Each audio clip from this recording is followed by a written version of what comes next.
We drove our way to the port dahil ngayong araw na ito mangyayari ang clean-up operation. We arrived at the Batangas port at exactly 6:30 p.m. I put on my earpiece and we walked towards the entrance of the cruise. Kevin is wearing a tuxedo while I'm wearing a sexy dress. Sa loob ng bag na dala namin ay ang mga damit pamalit namin at mga baril at bala. May mga backup rin kami na pumasok sa cruise ship kaya't hindi na namin kailangang alalahanin ang mga baril. You need to get out of the cruise at 7:15. Rinig ko na paalala ni Skykes sa kabilang linya. Ikinawit ko ang aking kamay sa braso ni Kevin. We need to pretend to be a normal couple. Check lang po namin ang bag nyo. Hinarang kami ng guard at akmang i-check ang bag namin. Inagaw ko ito sa kanya at tinaasan siya ng kilay. Hindi mo ba kami kilala? We are VIP here. Gosh babe, he's so annoying. I said habang nagkukunwaring naiinis at sinandal ang aking ulo sa balikat ni Kevin. I can feel him stopping himself from laughing kaya't kinurot ko siya. Yeah, we are VIP here so please get out of the way. My girlfriend is pregnant. I swear, I'll kill you if anything happens to our baby. I can hear Skykes laughing from the other line. Feeling ko rin ay namumula na ako sa hiya dahil sa sinasabi ni Kevin. Damn this guy. Mukha namang nataranta ang guard at agad kaming binigyan ng daan.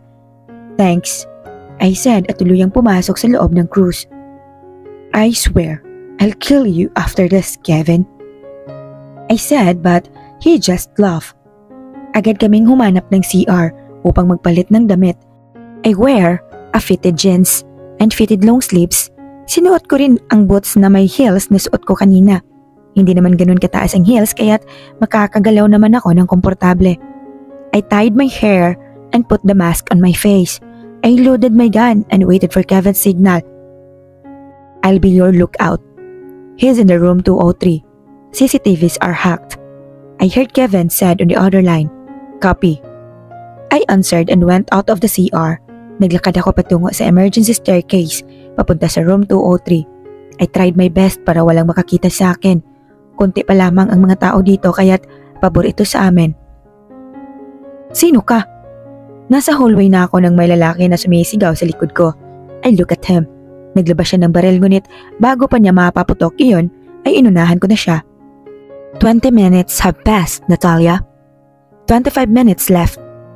Kevin said from the other line. Ang bilis talaga ng oras kapag nagmamadali ka. Tumakbo ako papunta sa room 203. Ngunit, isang malamig na hangin lamang ang sumalubong sa akin. Tinutok ko ang baril sa harapan ko at hinalughog ang bawat sulok ng kwarto. Ngunit, walang Mr. Seno o sino man ang nandito. The room is empty, Kevin. I said at nagsimula na akong makaramdam ng hindi maganda. Fuck, what? Gulat na tanong niya. Lumabas ako sa kwartong iyon. Ngunit, may nakasalubong akong mga armadong lalaki. Agad akong nagtago sa pader nang paputukan nila ako ng baril. Alam na nilang nakapasok tayo. I heard Kevin said. Nakipagpalitan ako ng putok sa mga kalaban at natamaan ko naman silang lahat. Don't mess with the Reaper, darling. I will find Mr. Seno. Kill his men. I ordered Kevin. Copy. He answered. Skykes, can you hear me? Pinindot ko ang receiver ko upang malipat ito sa linya ni Skykes. Yes, Reaper, she answered. I smiled when I heard that. It's been a long time. Alam na nilang nakapasok kami. Wala si Mr. Seno sa room 203. I reported while still running. Binuksan ko ang lahat ng kwarto, ngunit walang mga tao doon. Okay, copy. Go to the VIP rooms in the casino. He might be there because there will be a transaction today.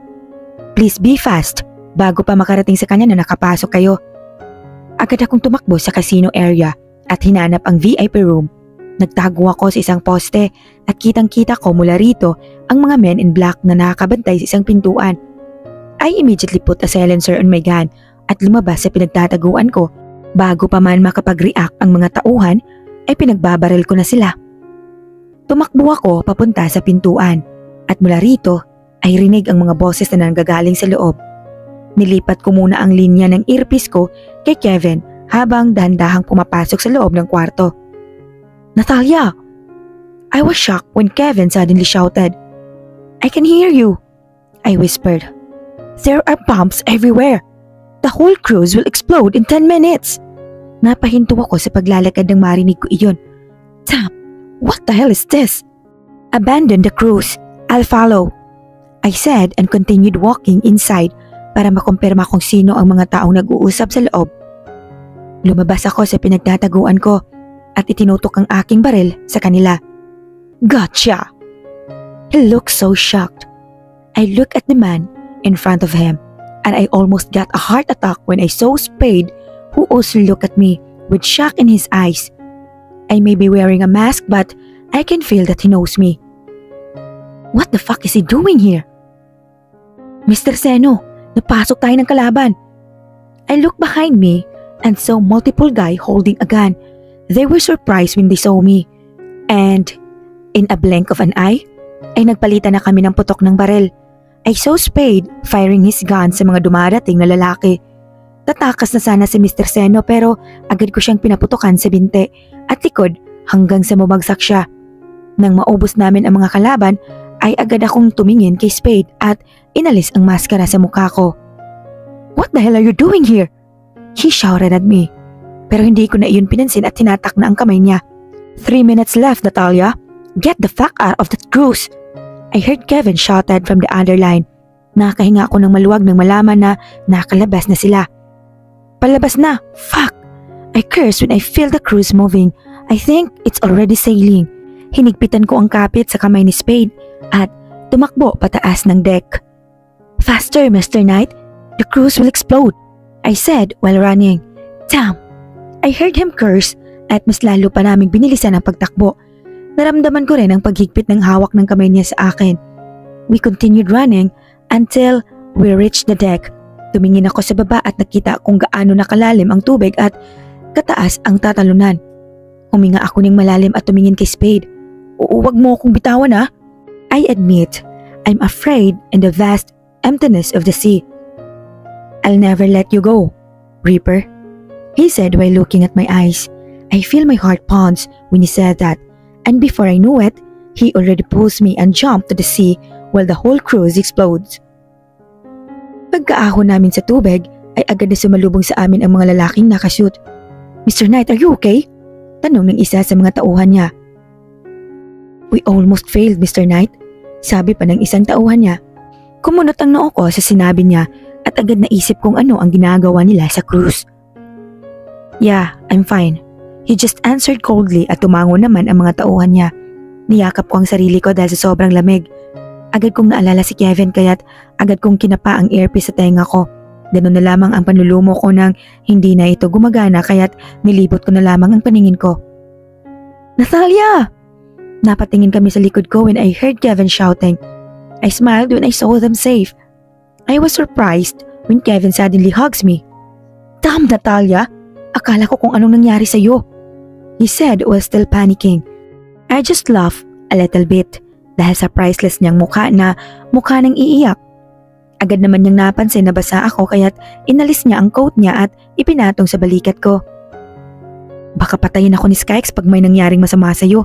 Tsaka, paano na yung baby natin?" he said while laughing. I suddenly remember what he said a while ago kaya't binatukan ko siya na agad naman niyang iniwasan. "Fucking what? Baby?" Napatingin kami ni Kevin nang magsalita si Spade. Ngayon lang napansin ni Kevin si Spade kaya't nanlaki ang mga mata nito sa gulat. Tumingin ito sa akin na parang nagtatanong kung bakit nandito siya.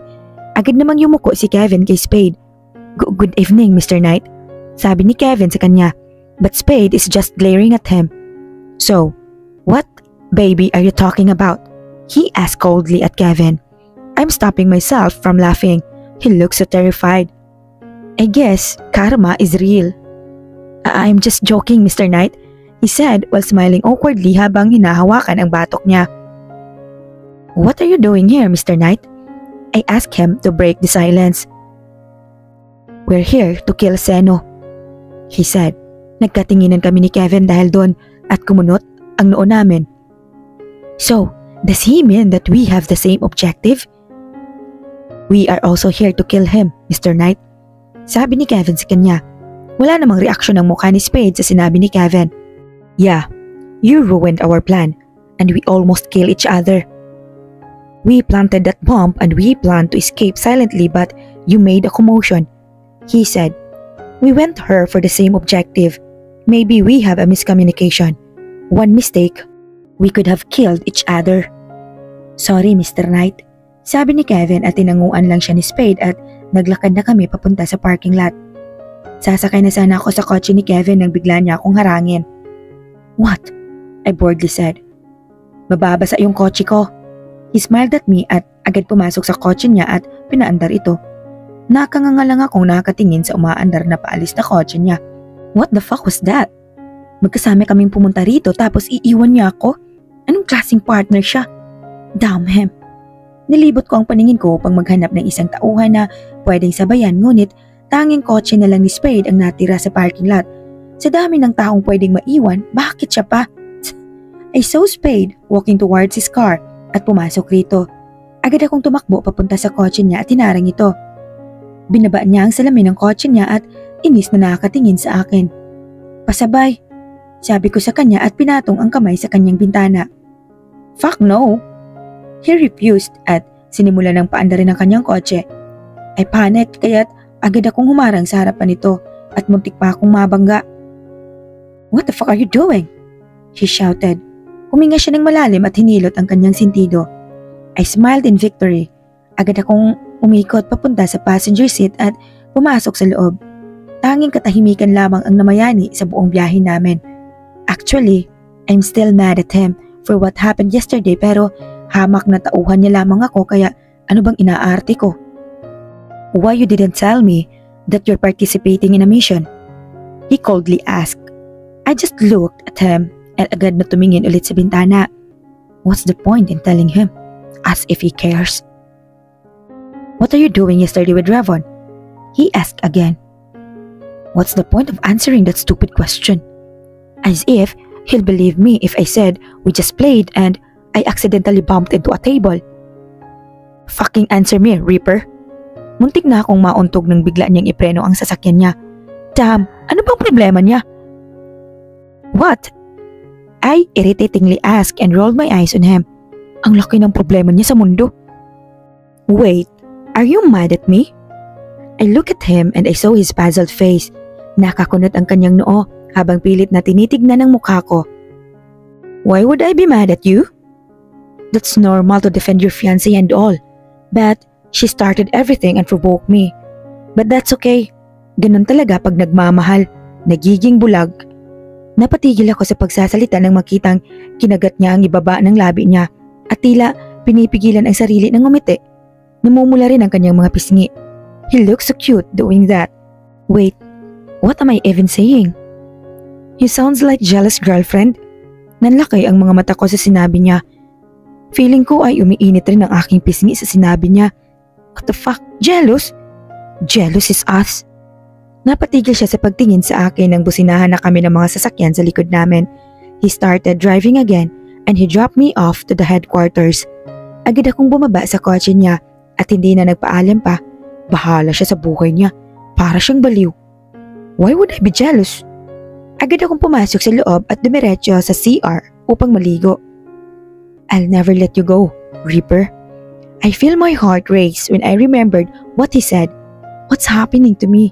May sakit na yata ako. Kinabukasan, pagpasok ko sa school, ay tumambad sa akin ang mga estudyanteng aligaga sa mga buhay nila. 2 araw na lang ay foundation na, kaya't mas lalo pa silang naghahanda. Naglakad ako sa loob upang hanapin si Spade, pero wala man lang akong nakitang bakas niya. Good thing, I saw Hero walking and I saw him with Celestine. Mukhang nagkakamabutihan ng dalawang ito. Agad naman nila akong nakita at lumapit sila sa akin.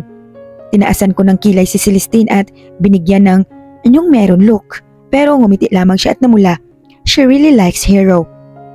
Yo, Natalia, di ka ba magpa-practice? Hero asked. Si Spade? Hindi ko pinansin ang tanong niya at tinanong na lamang kung saan si Spade. Ngumiti siya ng nakakaloko. Sa akin ganun din si Celestine. Ikaw ha? Anong meron sa inyo ni Spade? Pang-iintriga ni Celestine. I just rolled my eyes on her. Malisyosa. Nasa dorm siya. Sad to say, ayaw niyang magpaistorbo at magpapasok sa room niya. Hindi pa nga siya kumakain mula kagabi. I just nodded at him. Dito pala natulog si Spade kagabi. I thought he went home. Nagpaalam na sila at mag-iinsayo pa daw sila. I don't know but I just found myself walking towards their dorm. Pagpasok ko sa dorm nila, inaabutan ko si Kenji at Vanessa sa sala. They looked shocked seeing me, but Kenji smiled afterwards and Vanessa just raised her eyebrows. Nath, napadaan ka. What do you need? He asked while smiling and walking towards me. Damn, ano nga bang kailangan ko dito? May bibigay lang ako kay Spade, I said. Nakita kong tumayo si Vanessa at nag-cross arms. Anong ibibigay mo sa fiancé ko? Mataray na sabi niya. Naramdaman naman ni Kenji ang tensyon kaya agad siyang nagsalita. Actually Nath, ayaw niya kasi magpapasok sa loob at ayaw niya din lumabas. Pati si Vanessa ay hindi niya pinapapasok. I look at Vanessa but she just rolled her eyes. Saglit lang to. Hindi ko na sila pinansin at tuloy-tuloy na umakyat sa taas. I can hear Kenji shouting for my name but I don't care. I came here to see him. I need to check if he's fine. Baka mamaya patay na pala siya, yari ako, right?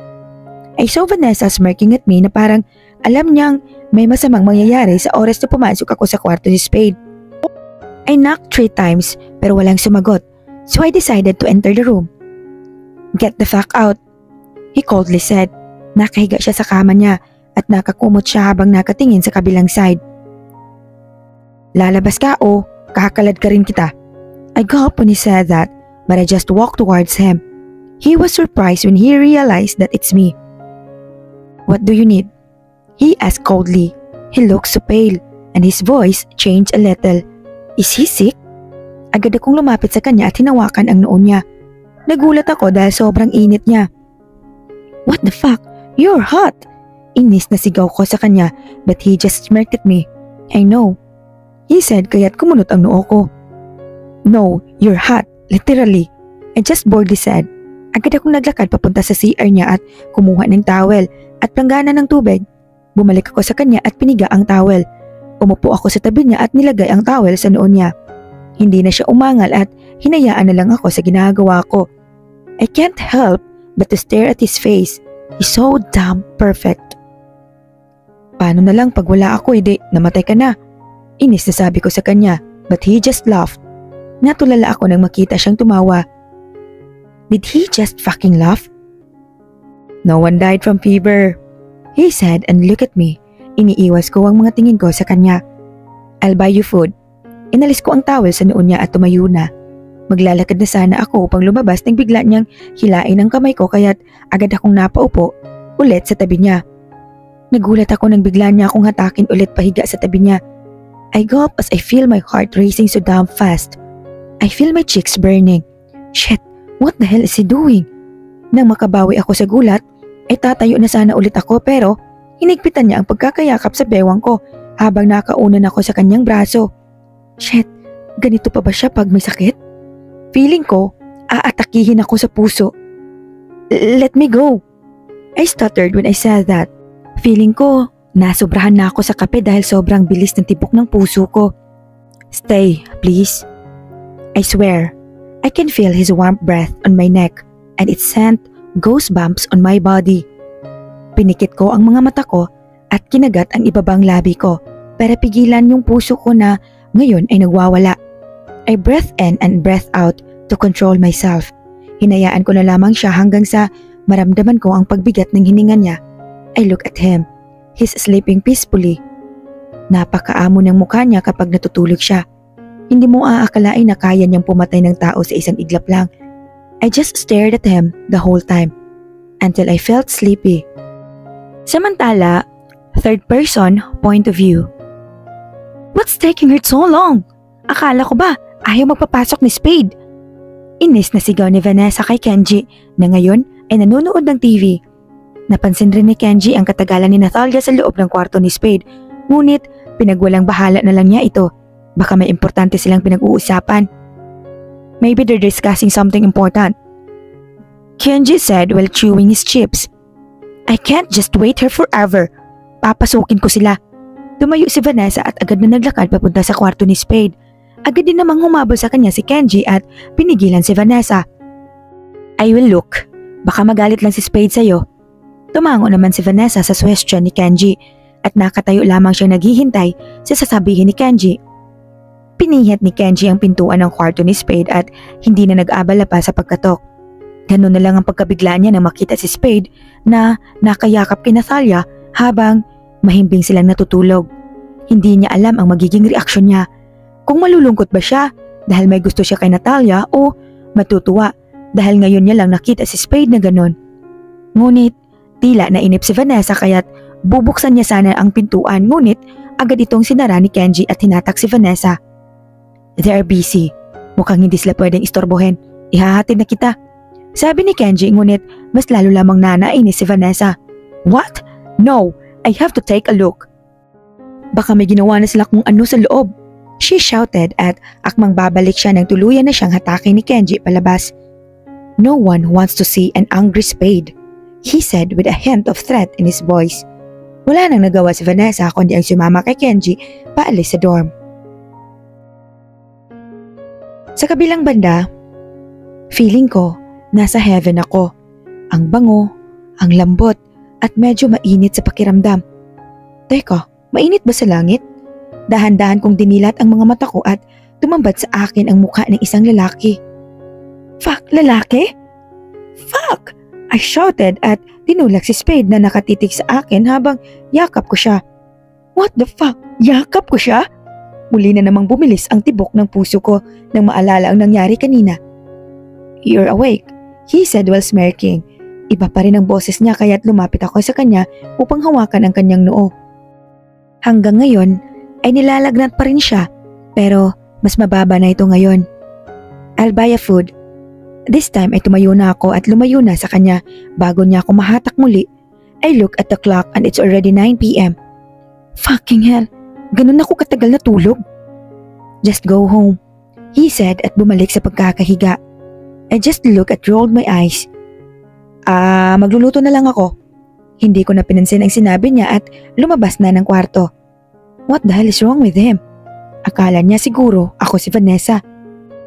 Siguro dahil mataas ang lagnat niya at hindi niya napansin na ako yun. Yes, that's right. That hug is for Vanessa. Agad akong nagpunta sa kanilang kusina at naghanap ng pwedeng lutuin. I decided to just cook a porridge for him. Hindi niyo na itatanong, ay magaling talaga akong magluto. Since I trained for night mafia, ay sariling sikap na kami ni Sky sa pagluluto. Naghanap rin ako ng gamot sa kanilang first aid kit and luckily, may gamot naman dito.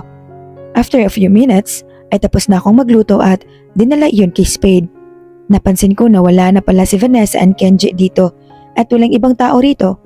Maybe they went home. Pumasok ako sa kwarto ni Spade at nadatnan siyang natutulog. I gently tapped his cheeks at agad naman siyang dumilat. Kain ka muna, I said at inalalayan siyang umupo. Binigay ko sa kanya ang niluto ko. Hinayaan ko siyang kumain. Ano, susubuan ko siya? Nilalagnat lang siya, hindi siya pilay. Mr. Knight, I know you're sick pero remind ko lang na ako si Natalia, okay? Maybe you thought I'm Vanessa kaya mo ko niyakap? Pero ayos lang yun. Naiintindihan ko naman. I said ngunit parang hindi niya yun narinig at tuloy-tuloy lamang siya sa pagkain. Nang matapos niya yung kainin, ay inabutan ko siya agad ng gamot at tubig na agad din naman niyang tinanggap. I'm sick but I'm not stupid. Agad akong tumalikod kay Spade pagkasabi niya noon. Feeling ko, anytime ay sasabog na ang mukha ko sa sobrang pula. Ganito ba talaga to pag may sakit? Huminga ako ng malalim at pilit pinakalma ang sarili. Humarap ako sa kanya at nakitang nakahiga na siya habang nagtatakang nakatingin sa akin. Siguro iniisip nito na baliw na ako. Pero sa tingin ko, ay baliw na talaga ako. I'm not familiar with the feeling. But I know, this is lethal and I have to sort this out. Lumapit ako sa kanya at nakatingin lang siya sa akin. Kinuha ko ang kumot niya at pinatong sa kanya. Sleep well, Mr. Knight. I'll watch over you, I said. Let's sleep together. Eto na naman siya. Isa na lang siguro masasapak ko na siya. Tinapik pa niya ang space sa tabi niya para sabihin doon ako humiga. I can't take it anymore. Kinuha ko ang unan sa tabi niya at hinampas ito sa kanya, but he just laughed. Maya-maya ay natulog na rin siya. I need to watch over him. He's sick and defenseless. Pag sinugod siya rito ay mag-isa lamang siya at wala talaga siyang laban. Mabuti ng sigurado. Magdamag akong gising upang siguraduhin walang mangyayaring masama sa kanya. Maya't maya rin ang pag-inom ko ng kape para labanan ang antok.